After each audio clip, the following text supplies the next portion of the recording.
Goeiemôre, dit is Woensdag die 28ste Mei 2025 en welkom by Woensdag Motivering met Dominee Wilko. Ons tema volgende bid met verwagting. Bid met verwagting. Hierdie afgelope naweek het die vraag by my opgekom. Hoeveel bid ek werklik met verwagting? Ja, ons bid aanhoudend, ons bid vir spesifieke behoeftes vir onsself, vir dinge wat ons dalk nodig het, of vir genesing of ander fisieke uitdagings of storms wat ons in die gesig staar en 'n miljoen ander goed. Geestelik voel ons dalk ons het begrip of wysheid nodig of ons vertrou die Heilige Gees om vir ons 'n Bybelvers of gedeelte te help verstaan of om in ons kennis van ons Here Jesus te groei. 'n Verskeidenheid dinge, mense, hoop of behoeftes is op ons gebedslys en ons versoeke aan God. Maar hoeveel bid ons met verwagting dat dit sal gebeur? Die afgelope maand of 2 het ons in ons kerk se Bybelstudie gepraat oor ons gebede en gebed. En later in die jaar gaan ek 'n reeks spesifiek oor gebed doen, maar die rede hoekom ek dink dit my so getref het die naweek is oor die storie wat in Handelinge 12 wat ek gedeel het.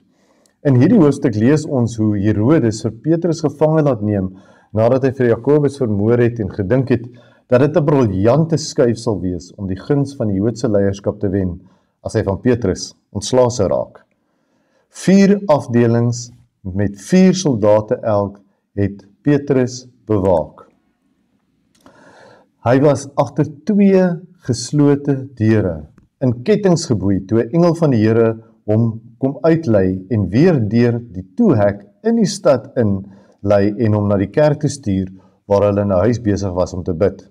Ons lees hoe hy aan die deur klop en die diensmeisie genaamd Roda so opgewonde is om Petrus se stem te hoor dat sy nie die deur oopmaak nie en die res van die groep vir haar sê sy is mal. Maar wanneer hulle die deur oopmaak, is hulle verbaas om vir Petrus daar te sien staan. Vir 'n paar dae heel waarskynlik bid hulle al volhardend en ons kan net aanneem vir Petrus hulle eie veiligheid as kerk en heel waarskynlik sy vrylating. Ja, wanneer hy voor die deur staan, kan hulle dit nie glo nie. Die wonderwerk is werklik en die onverwagte het gebeur. Hoeveel gebede het jy al gebid, dis sonder om werklik 'n antwoord te verwag?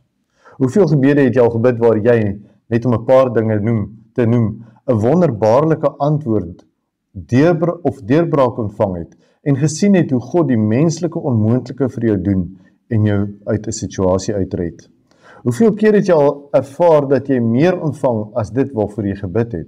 Of oor 'n spesifieke tydperk, situasie of terugslag soos 'n siekte of ander uitdaging terugkyk en God se hand daarin sien en die Heilige Gees se liefdevolle leiding deur die donker vallei, hoewel jy in daardie tydstip nie eens besef het dat hy op daardie oomblik in jou en met jou aan die werk was nie. Terug na die kerk en die apostels wat besig was om te bid. Die Bybel sê hulle het met volgehoue gebed tot God vir hom gebid. Paulus doen verskeie kere passievol 'n beroep hiervoor op ons.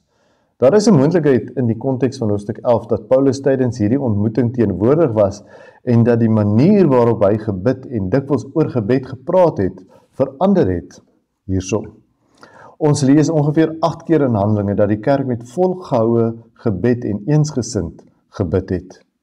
Hulle het die voorbeeld van eensgesinde volgehoue gebed gestel, maar steeds, selfs wanneer hierdie gebed beantwoord word, is hulle verbaas om Petrus by die deur te sien staan.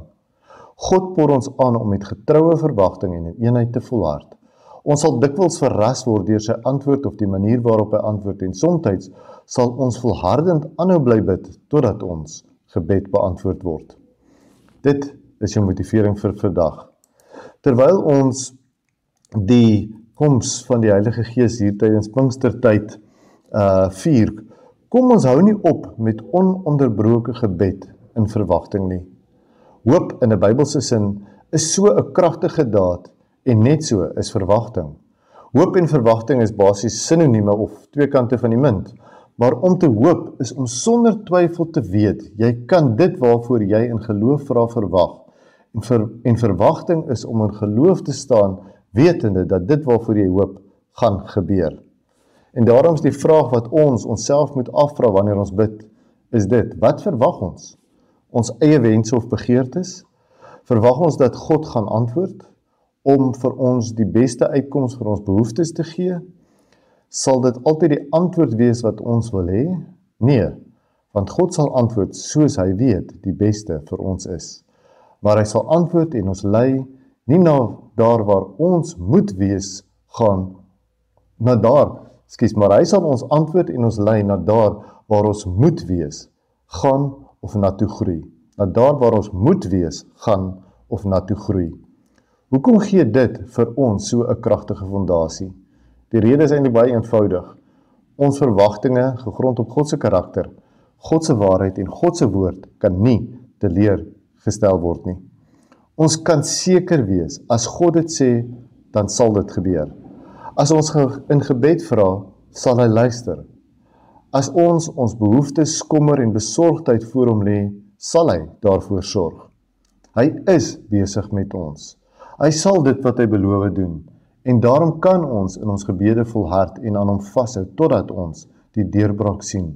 Al neem dit 'n dag, 'n jaar of 'n dekade. Kom ons bid saam. Hemelse Vader, dankie dat U na ons luister wanneer ons na U toe kom in gebed. Dat ons weet dat U beloftes waar is, dat U woord waar is en dat U Heilige Gees as ons hulp en vertrooster ons wil lei en begelei.